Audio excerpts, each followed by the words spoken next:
Olá, bem-vindos ao canal História com o professor Billy Bill. Hoje vamos encerrar a nossa série de vídeos sobre democracia. Este é o sexto vídeo. Começamos lá no Império, fomos passando por todas as transformações, todos os períodos, né, da história política brasileira, para chegarmos agora no que chamamos de Nova República, né, que começa em 1985 e vem até os dias atuais, né.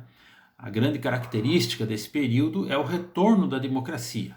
A primeira eleição presidencial foi ainda pelo colégio eleitoral, foi uma eleição indireta, na qual foi eleito Tancredo Neves, que não chegou a assumir.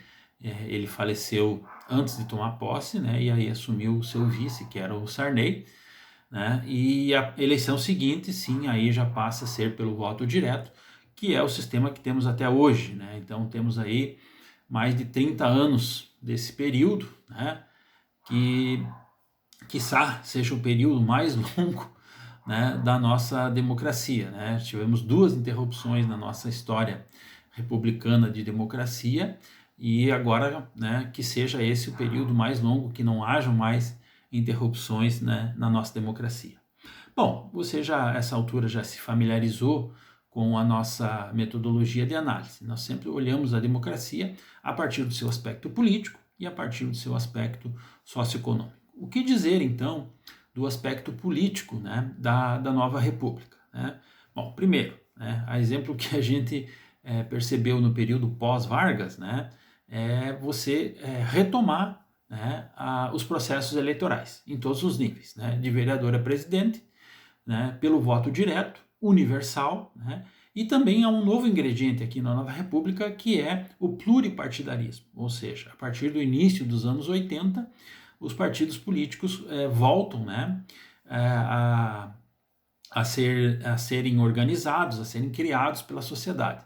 E nós vamos perceber que da arena vão surgir vários partidos considerados aí do espectro da direita, né, e do MDB vão se originar os partidos de centro-esquerda e de esquerda, né, a partir do início dos anos 80. Isso porque todas essas lideranças, todos esses pensamentos políticos, eles estavam agrupados em dois blocos somente, né, que resumidamente poderia-se dizer que a Arena era quem era favorável ao governo militar e MDB quem fazia oposição a esse governo.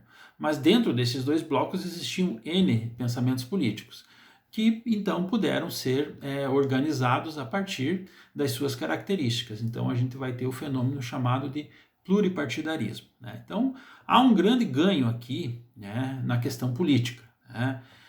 E conforme passa cada eleição, veja bem que o primeiro presidente eleito pelo voto popular em 1989, que foi Fernando Collor, ele não conclui o mandato.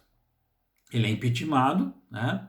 Ele é afastado e o seu vice, né, que era o Itamar Franco, é que vai concluir o mandato, né?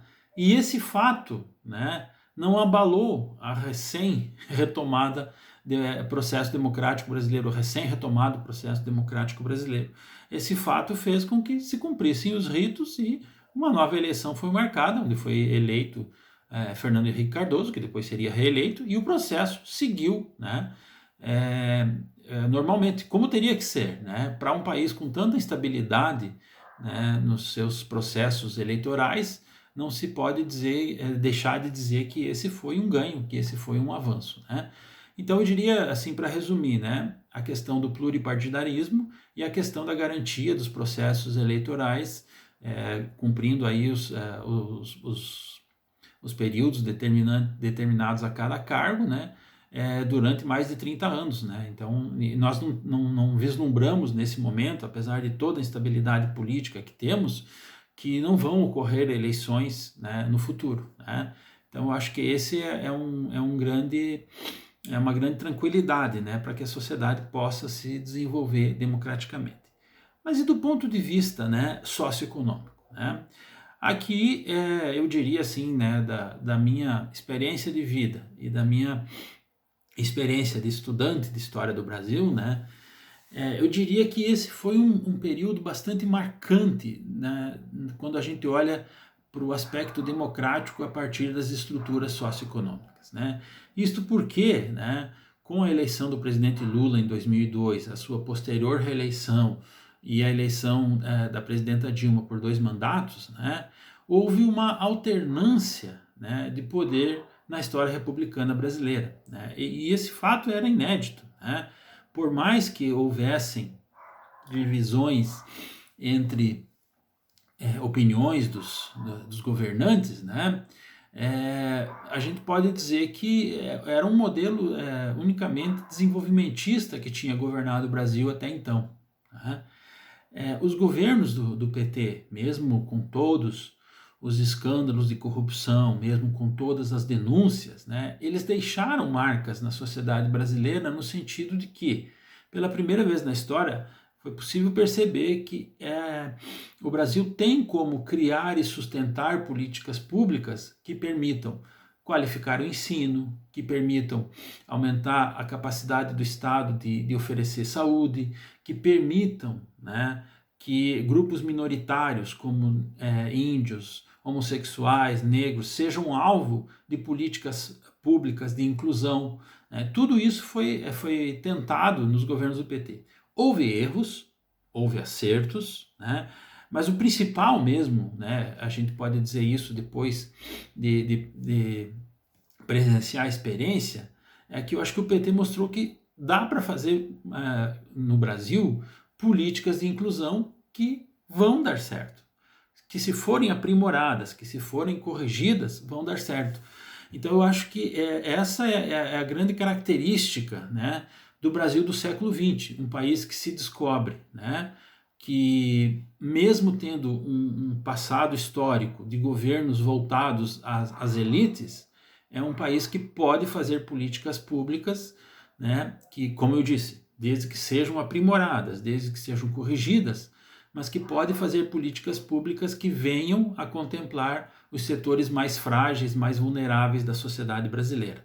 Então eu acho que essa é a grande característica, né? É lógico que a gente poderia analisar cada programa, cada governo, né, para esmiuçar isso e fazer ali a crítica necessária, onde se acertou, onde se errou, né? Mas como a gente está olhando para o período, né, de uma forma mais ampla, eu acho que é importante que se registre isso, né?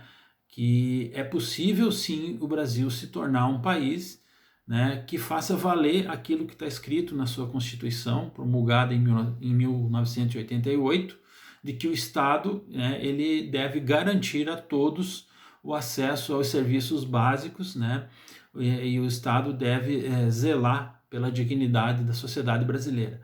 Então eu acho que isso é possível sim que a gente atinja, né, desde que a gente não esqueça o que está escrito na Constituição e desde que os governos tenham a capacidade, a competência e a intenção de fazer isso.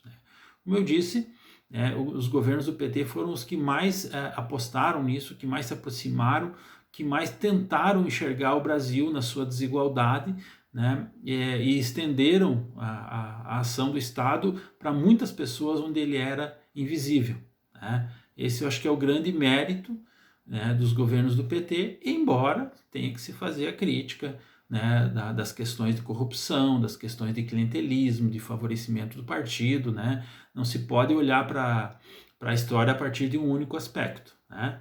Mas do ponto de vista socioeconômico, eu entendo esse período como onde mais se avançou socialmente no Brasil. Cabe a nós agora, né, enquanto sociedade, né, não perder aquela herança positiva e lutar para que essa herança positiva seja reproduzida nos governos posteriores. Então encerramos aqui a nossa série, né, sobre a trajetória democrática, né, do Brasil, desde o Império até os dias atuais, e nas próximas semanas aí vamos abordar novos temas. Não deixe de contribuir, não deixe de fazer as suas perguntas e sugerir os temas que você gostaria de ver discutidos aqui no canal, né, e até o próximo vídeo. Boa vida a todos!